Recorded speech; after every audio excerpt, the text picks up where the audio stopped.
রাজনৈতিক অস্থিতিশীলতা, অত্যাবশ্যকীয় পণ্যের মজুত সরবরাহ ঘাটতি সহ নানা কারণে মূল্যস্ফীতির হার ২ অঙ্কের ঘর অতিক্রম করে বেশ আগেই। পরিস্থিতি মোকাবিলায় সুদ হার বাড়ানো সহ বাংলাদেশ ব্যাংকের কঠোর মুদ্রানীতি অনুসরণের পরেও জিনিসপত্রের দাম আকাশচুম্বী। এর মধ্যেই অর্থ যোগান বাড়াতে গত মাসে হঠাৎ করেই ভ্যাট আরোপের সিদ্ধান্ত নেয় সরকার। এতে আরও সংকটে পড়ে নিম্ন ও নির্দিষ্ট আয়ের মানুষ।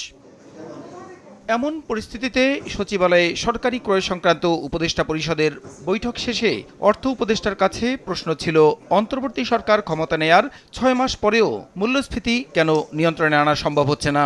জবাবে বলেন, আরও ৩ মাস অপেক্ষার পর আসবে ইতিবাচক প্রভাব। মূল্যস্ফীতি উঠেছে, ডিফারেন্ট কারণ আছে। লোকের হাতে টাকা ছিল, সাপ্লাই চেনটা অনেকরকম ব্রোকেন হয়েছে। ওটা নামিয়ে আনতে জোর করে তো নামিয়ে আনা যাবে না। ২-৩টা মাস অপেক্ষা করে এপ্রিলে অ্যাকশনটা নেব, তখন আপনার কিছুটা হয়তো ইম্প্যাক্ট আসবে।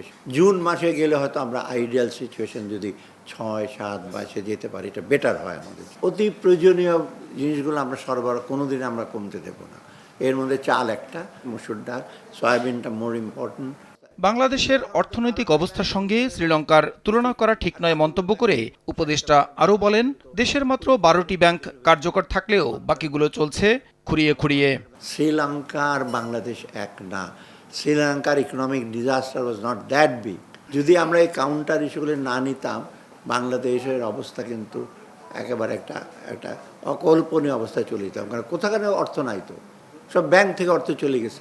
এখন মাত্র ১২টা ব্যাংক ফাংশনালি ইফেক্টিভ, ৬০টা ব্যাংকের মধ্যে বাকিগুলো তো খুঁড়ি করে। এটা কোনো দেশে হয়েছে কোনোটা? ভ্যাটের প্রভাবে পণ্যের দাম যতটুকু বেড়েছে, ব্যবসায়ীরা তার চেয়ে অনেক বেশি মুনাফা করছেন বলেও মন্তব্য করেন অর্থ উপদেষ্টা। কয়েকদিনের মধ্যে হয়তো। প্রসূন আশিস, সময় সংবাদ, ঢাকা।